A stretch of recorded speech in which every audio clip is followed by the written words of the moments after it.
શ્રી સિમંદર સ્વામીની મહાવિધિ ક્ષેત્રની ભાવયાત્રા.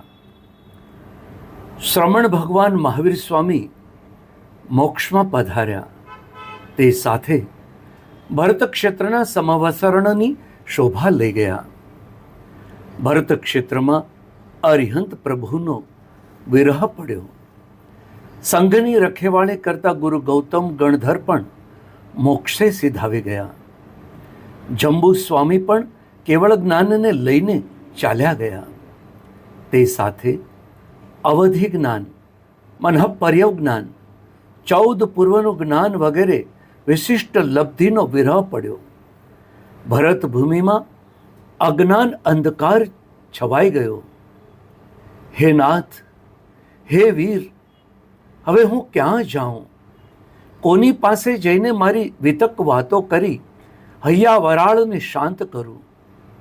હે સ્વામી, હું શું કરું? શું કરું? હા હા, યાદ આવ્યું. વર્તમાન 24ના 17-18માં જીનના આંતરે મહાવિધિ ક્ષેત્રમાં શ્રી સિમંદર સ્વામીએ જન્મ ધારણ કરેલ અને હાલ કેવળીપણે વિચરી રહ્યા છે. હું પણ પહોંચી જાઉં પ્રભુના સમવસરણમાં ને કહી દઉં વિતક વાતડી.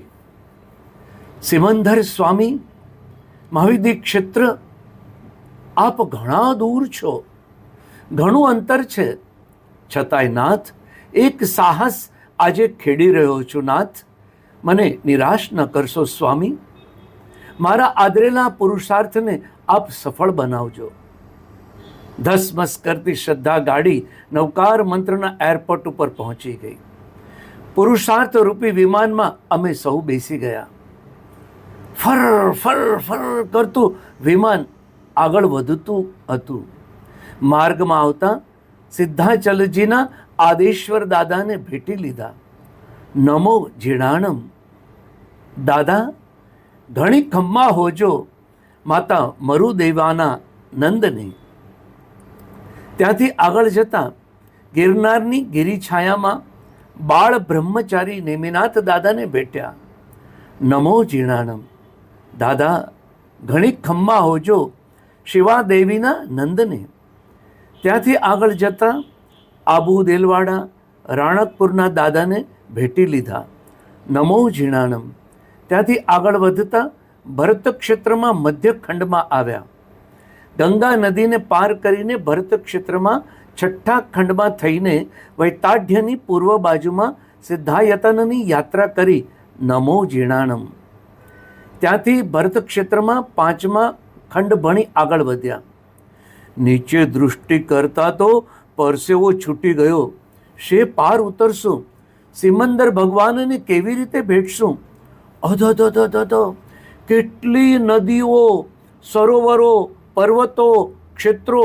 પ્રભુ, હું કેમ આવું? આપ તો કેટલા દૂર જઈ વસ્યા છો. હે નાથ, હે સ્વામી, જરા જુઓ તો ખરા, કેમ આવું મારા નાથ?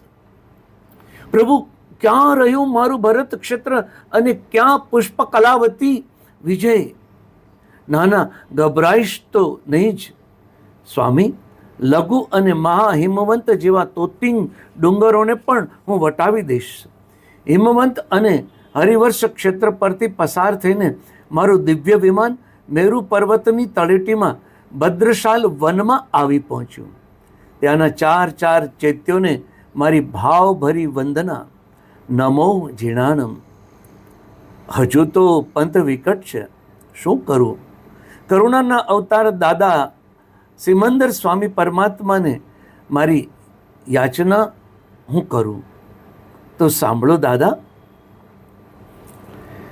યાચક થઈને હું માંગુ છું, હે વિતરાગી તારી કને.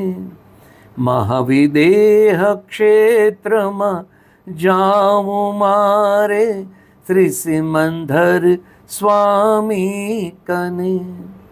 8 વર્ષની નાની વયમાં સંયમ લેવું સ્વામી કને. ઘાતી અઘાતી કર્મ ખપાવી ક્યારે પહોંચું તારી કને. ઘાતી અઘાતી કર્મ ખપાવી ક્યારે પહોંચું તારી કને. યાચનામાં આ શુભોદયે મારા પગમાં જોમ આવ્યું. ફરી બેસી ગયા. એ વિમાનમાં ફર ફર ફર કરતા મા વિદેહની પૂર્વ દિશામાં વળ્યા.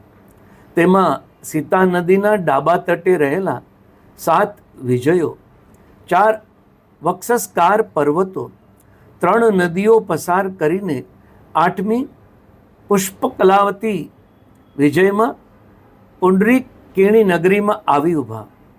ભરત ક્ષેત્રથી ઉત્તર દિશામાં 19,31,50,000 કિલોમીટરનો યાત્રા પ્રવાસ નિર્વિઘ્ને કરી અમે મહાવિદેહ ક્ષેત્રમાં આવી પહોંચ્યા. મન થનગની રહ્યું હતું દાદાને ભેટવા, સમવસરણને જોવા.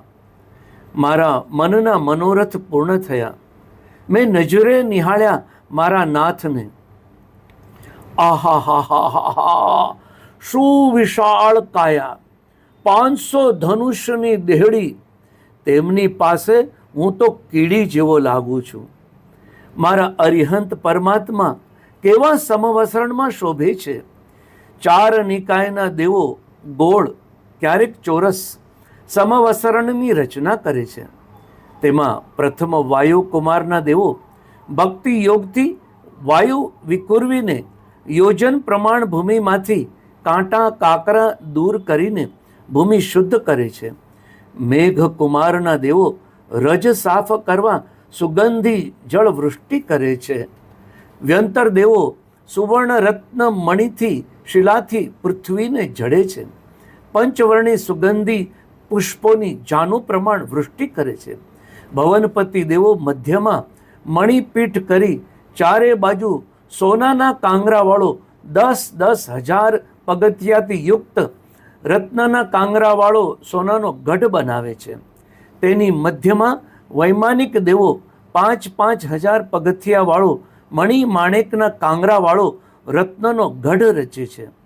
જગન્યથી પણ ક્રોડ દેવોથી પરિવરેલો પ્રભુજી દેવ વિરચિત 1000 પાંખડીવાળા સુવર્ણમય 9 કમળો પર ચરણ કમળને સ્થાપન કરતા પૂર્વ દિશાના દ્વારથી પ્રવેશ કરીને નમો તિથસ્સ બોલી પૂર્વાભિમુખ સિંહાસન ઉપર બેસે છે. પ્રભુ દેશના આપે છે. મારા દેવાધિદેવની વાણીનો અતિશય બળ્યો છે. ભાઈ, હું તો સમવસરણમાં જઈને ધન્ય બની ગયો, કૃત્ય થઈ ગયો. લોકાલોક ભાષક પ્રભુજી, મારો પ્રવાસ સફળ થયો. શ્રી સિમંદર દાદા, આપની દેશના સાંભળી હું ધન્ય બની ગયો. કહો ને પ્રભુ, મારી શંકાનું નિવારણ. મારી વાત કોને કહું? તું કરુણાનો સાગર, કૃપાનો ભંડાર. હે પરમાત્મા, મારા પ્રભુજી, હે સિમંદર દાદા, કહો કે હું ભવી છું કે અભવી? હું સમકીતી છું કે મિથ્યાત્વી? હું અલ્પ સંસારી છું કે બહુલ સંસારી? હું લઘુકર્મી છું કે ભારે કર્મી? હું સુલભ બોધી છું કે દુર્લભ બોધી? આરાધક છું કે વિરાધક? મારા પ્રભુજી, કહો કે હું ચરમ શરીરી છું કે અચરમ શરીરી? પ્રભુ, મારા સંશયનું નિવારણ કરો. જવાબ આપો. હે પ્રભુ, મને જવાબ આપો. પુણ્યાત્મા, ભવ્યાત્મા, પરમાત્મા, ઓહો ઓ પ્રભુજીએ મને બોલાવ્યો, મને પુણ્યાત્મા કહીને ભવ્યાત્મા કહ્યો. હે ભવ્યાત્મા, તું ચરમ શરીરી નથી, પણ તું આરાધક ભાવમાં રમીશ. લીધેલા વ્રત નિયમો પાળીશ, સમતા રસને ઝીલીશ, સાધનાની સીડીએ ચડીશ, કર્મોને તોડવા મોહરાજાની સામે ઝઝૂમીશ, તો વાયા વાયા થઈને પણ મુક્તિની મંઝિલે એક દિવસ જરૂર પહોંચીશ. પુરુષાર્થમાં રહીશ તો એક દિવસ જરૂર ચરમ શરીરી બનીશ. મારા નાથે કહ્યું ને મેં સાંભળ્યું, પુણ્યાત્મા, તારી શંકા જ બતાવે છે કે તું ભવી છો, સમકીતી છો, આરાધક છો. આરાધનાના માર્ગે આગળ વધીશ તો ચરમ શરીરી બનતા વાર નહીં લાગે. સાધનાની કેડી પર આગળ ચાલ, ઝુકાવી દે, પુરુષાર્થ ફોરવી લે, પછી શાશ્વત સુખનો ખજાનો ખુલ્લો થઈ જશે.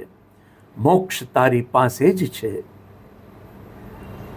મારી યાત્રા આજે સફળ થઈ ગઈ. દાદા, મારું અપૂર્વ દિન ક્યારે આવશે કે હું પણ આપના સમવસરણમાં ચારિત્રને સ્વીકારી કેવળ જ્ઞાન પામીશ? ક્યારે 12 પરશોદામાં હું બેસીશ? હે દાદા, આપના ચરણ કમળોથી પાછું ખસવું જરાય ગમતું નથી. હે દાદા, આપના ચરણ કમળોથી પાછું ખસવું જરાય ગમતું નથી. પણ શું કરું? રિટર્ન ટિકિટ લઈને આવ્યો છું, પાછું જવું જ પડશે. શું કરું? કર્મના બંધને બંધાયેલો છું. જેના પિતા પરમ સુખને ભોગવે ને, છોકરો ઘેર ઘેર ભીખ માંગે, એ તમને શોભે? છોરું કચોરું થાય પણ માવતર કમાવતર કેમ થાય? મારી ભાવભરી વંદના સ્વીકારો. ભરત ક્ષેત્રમાં શું જવું જ પડશે? વિચારો કરતાં મારું મનડું ભાંગી જાય છે. દાદા, હું કર્મ સત્તાથી ઘેરાયેલો છું. મારા પર કરુણા કરી મને મુક્ત કરો. મહાવીદેવ ક્ષેત્રની યાત્રા નિર્વિઘ્ને કરી સિમંદર દાદાને ભેટી સમવસરણની શોભા નિહાળી ધ્રુજતા હૈયે, ભાંગતા પગલે ફરી દિવ્ય વિમાનમાં ઉડ્ડયન શરૂ કર્યું. જવું નહોતું, છતાંય ગયા વિના ચાલે તેમ નહોતું. પુનઃ ભરત ક્ષેત્રમાં આવી ગયા. પણ હવે તો એક નિર્ણય છે. કર્મ સંગ્રામમાં વિજેતા બની અનંત અવ્યાબાદ સુખને પ્રાપ્ત કરીને જ જંપીશ. શાશ્વત સુખને મેળવીને જ રહીશ. સિમંદર પરમાત્માની મહાવિધિ ક્ષેત્રની આ ભાવયાત્રા કરતાં કોઈ પણ જાતની અવિધિ આશાતના થઈ હોય, વિતરાગની આજ્ઞા વિરુદ્ધ કોઈ પણ પ્રરૂપણા થઈ હોય તો ત્રિવિધે મિચ્છામી દુક્કડમ સાથે અહીં મહાવિધિ ક્ષેત્રની સિમંદર પરમાત્માની ભાવયાત્રા વિરામ લે છે. આપણે સૌ શુભ ભાવની અંદર મનના અત્યાંતિક એવા પરમાત્મા ભક્તિના ભાવમાં રહીએ, એ જ શુભ મંગલ કામના.